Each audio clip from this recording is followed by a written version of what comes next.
Assalamualaikum warahmatullahi wabarakatuh. Halo, salam sejahtera untuk kita semua. Perkenalkan, saya Indra Mahatania, NIM 119380001, mahasiswi Desain Komunikasi Visual angkatan 2019, Institut Teknologi Sumatera.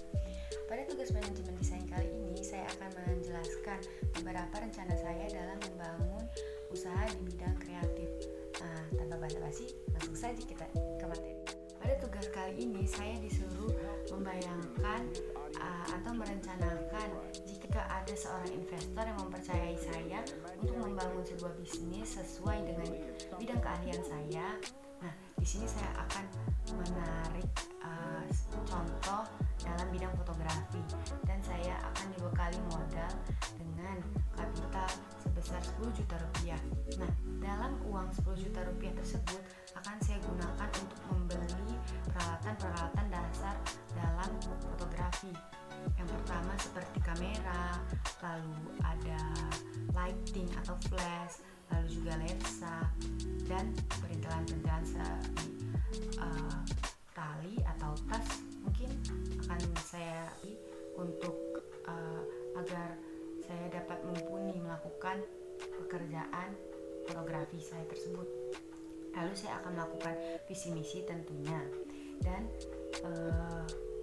jika saya memiliki satu orang tenaga terampil dan 2 tenaga tidak terampil lulusan SMK magang yang siap bekerja untuk saya tanpa bayar di 1 bulan pertama. Nah, di situ kan saya akan merekrut karyawan atau partner.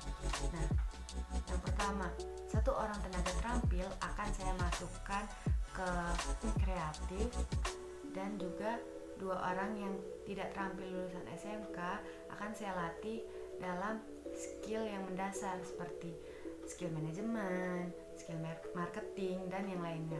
Karena production house, usaha saya yang saya miliki, jika memiliki tim kreatif atau kreatif skill yang baik, saya tidak seimbang. Yang ketiga, jika saya memiliki akses untuk menggunakan ruangan bebas sewa berukuran 5x10 meter, apa yang akan saya lakukan? Saya memiliki akses untuk menggunakan ruang bebas sewa 5x10 meter. Tentu itu menurut saya cukup sekali untuk membuat studi fotografi kecil-kecilan dalam tanda kutip bagi pemula seperti usaha bidang kreatif saya. Nah, apa saja sih rencana saya yang akan saya lakukan dalam 3 bulan ke depan? Pertama, pada bulan pertama saya akan mulai melakukan open komisi secara kecil-kecilan dan juga melakukan promosi melalui media sosial maupun media cetak terlebih dahulu kepada masyarakat agar mereka mengenal usaha di bidang kreatif yang saya miliki.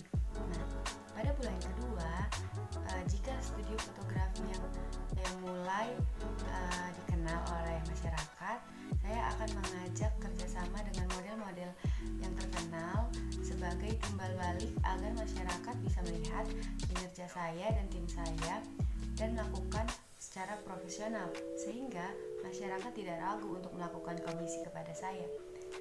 Pada bulan ketiga, jika sudah mulai terkenal, saya akan menjaga harga komisi untuk tetap terjangkau agar banyak masyarakat yang tertarik, dan di bulan-bulan berikutnya saya akan sedikit demi sedikit menaikkan harga sesuai dengan manajemen kami. Nah, selanjutnya apa yang akan saya lakukan agar dapat memaksimalkan seluruh sumber daya manusia, modal, dan ruangan yang saya miliki?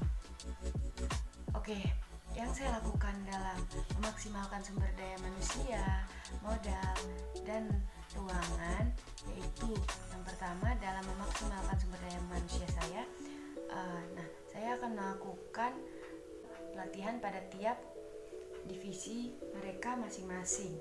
Nah, untuk memaksimalkan modal, saya akan menggunakan modal untuk membeli peralatan fotografi dasar yang akan saya gunakan untuk menjalankan jasa, dan kemudian dari hasil tersebut yang akan saya putar kembali uangnya untuk membeli alat-alat yang lebih profesional dalam tanda kutip agar studio saya semakin berkembang. Nah, untuk memaksimalkan ruangan yang berukuran 5 kali 10 meter, saya akan memasukkan hal-hal inti atau hal-hal yang penting saja ke dalam studio saya. Mengapa? Agar terlihat lebih luas. Jika usaha saya semakin berkembang, disitulah saya mulai meningkatkan atau memperluas studio fotografi. Nah, selanjutnya, apa cara yang akan saya tempuh agar memiliki sumber daya manusia yang berguna dan memiliki keterampilan sehingga mendukung bisnis Anda? Pertama, pada yang saya katakan sebelumnya, saya akan melakukan training atau pelatihan kepada karyawan-karyawan atau sumber daya manusia saya. Dan juga jika saya ingin merekrut karyawan baru, saya akan melakukan pertama itu wawancara terlebih dahulu agar melihat berapa besar sih minat mereka dalam bekerja sama kepada saya. Lalu saya akan melihat pekerjaan mereka selama sebulan atau 2 bulan ke depannya.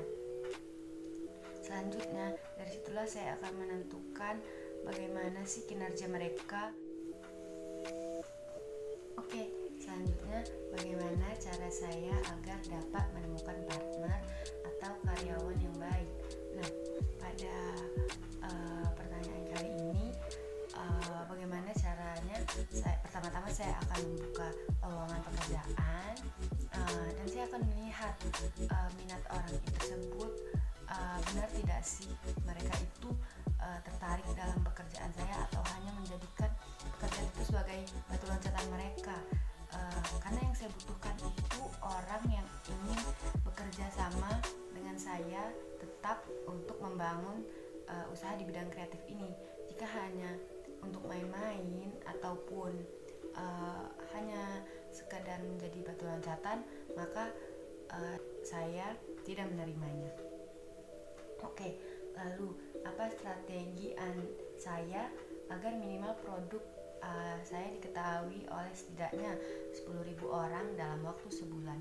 Yang pertama, saya tentu akan seperti yang saya katakan tadi, saya akan menggunakan model sebagai model dalam fotografi saya, model yang terkenal untuk mempromosikan studi fotografi saya agar jadi lebih dikenal oleh masyarakat luas. Yang kedua, saya akan melakukan endorsement atau paid promote kepada influencer-influencer yang terkenal di Indonesia agar saya mendapatkan peminat yang lebih banyak dalam usaha bidang kreatif saya. Selanjutnya, apa yang akan saya lakukan untuk membangun rasa nyaman dengan karyawan? Jadi pertama-tama saya akan membangun rasa kekeluargaan antara saya dan karyawan-karyawan saya agar mereka merasa dirangkul, merasa memiliki keluarga lain selain keluarga mereka di rumah. Jadi mereka itu merasa seperti melakukan kegiatan sehari-hari dengan keluarga, bukan dengan atasan ataupun dengan rekan kerja yang lainnya. Lalu apa yang akan saya lakukan untuk dapat membangun rasa hormat dari karyawan?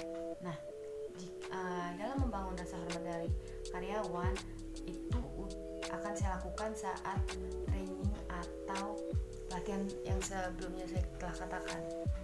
Nah, bagaimana sih cara menumbuhkannya? Dengan cara menumbuhkan rasa saling simpati dan menghargai agar satu sama lain bisa saling menghormati. Lalu di sini apa yang akan saya lakukan agar dapat membangun sikap inisiatif para karyawan? Nah, saya akan membangun rasa tanggung jawab kepada masing-masing karyawan agar mereka memiliki rasa inisiatif dan juga tanggung jawab dalam melakukan pekerjaan tersebut. Bukan hanya semena-mena melakukan atas keinginan mereka, tapi juga guna untuk kepentingan bersama, sehingga para karyawan tidak memikirkan kepentingannya masing-masing. Lalu, apa yang akan saya lakukan untuk dapat membangun loyalitas karyawan kepada Anda? Nah, untuk membangun loyalitas karyawan kepada saya itu seperti inilah. Misalnya ada pepatah yang mengatakan give and take. Nah, maksudnya kita memberi untuk mendapatkan sesuatu yang kita inginkan. Nah, jadi jika kita menginginkan karyawan yang memiliki sikap loyal, itu seharusnya dari kita sendiri yang melakukannya, agar mereka juga merasa bahwa mereka itu mendapatkan treat yang sama seperti yang kita inginkan dari si karyawan tersebut. Oke, selanjutnya di sini apa yang akan saya lakukan ketika seorang karyawan melakukan kesalahan fatal yang merugikan perusahaan saya, namun di satu sisi yang bersangkutan adalah karyawan yang memiliki rekam kerja yang baik. Oke, yang akan saya lakukan adalah pertama, saya tidak akan memecatnya. Melihat dari riwayat pekerjaan dia, justru saya mungkin akan memotong beberapa gajinya dan juga memberikan scores dalam tanda kutip agar dia dapat merenungkan dan juga bisa menumbuhkan rasa bersalah dan juga bertanggung jawab kepada pekerjaannya tersebut, agar pada keesokan harinya dia tidak akan melakukan hal-hal tersebut, hal-hal itu kembali karena telah belajar dari kesalahannya yang lalu. Apa yang akan saya lakukan ketika seorang karyawan memiliki karakter yang buruk kepada orang lain, namun secara individu memiliki skill yang sangat menguntungkan dan dibutuhkan bagi perusahaan? Yang akan saya lakukan pada karyawan yang memiliki karakter yang buruk kepada orang lain, namun secara individu dia memiliki skill yang sangat menguntungkan bagi perusahaan, yaitu yang pertama, saya akan menegur dia secara personal, secara empat mata, agar mengoreksi kesalahan-kesalahan yang telah dia lakukan. Namun jika dia tidak bisa memperbaiki atau menyadari kesalahan ia tersebut, maka terpaksa saya harus memecatnya, karena dalam usaha ini saya membangun rasa kekeluargaan yang saling memiliki atau saling merangkul satu sama lain. Karena jika skill yang ia miliki sangat menguntungkan, maka kita bisa mencari karyawan baru yang mau dalam tanda kutip kita latih untuk bisa menjalankan atau menggantikan skill yang sebelumnya dimiliki oleh karyawan yang berkepribadian buruk tersebut. Nah, lanjut, apakah menurut saya ganti-ganti karyawan itu baik bagi refreshment sumber daya manusia? Jika iya, jelaskan. Jika tidak, bagaimana seharusnya menurut saya? Nah, menurut saya mengganti karyawan itu menurut saya itu ada baik, ada buruk. Jadi saya termasuk tim netral, karena jika karyawan-karyawan yang memiliki skill yang mumpuni atau handal, jika ia tidak dinaikkan pangkat, mereka lama-lama akan bosan dan juga akan merasa bahwa mereka tidak dihargai. Nah, jika saya mengganti secara terus-menerus karyawan, justru itu akan membuat perusahaan saya stuck, karena para karyawan yang masih fresh itu belum terlalu memahami dan mengerti tentang tentang usaha yang saya lakukan. Tidak seperti karyawan-karyawan lainnya yang sudah mengerti karena sudah lama bekerja di perusahaan saya tersebut. Oke, kurang lebih itu yang bisa saya sampaikan. Semoga bermanfaat untuk kita semua. Mohon maaf bila ada salah dalam penyebutan kata. Tak ada gading yang tak retak, tak ada laut yang tak berombak, tak ada manusia yang sempurna. Saya akhiri. Terima kasih. Wassalamualaikum warahmatullahi wabarakatuh. Sampai jumpa.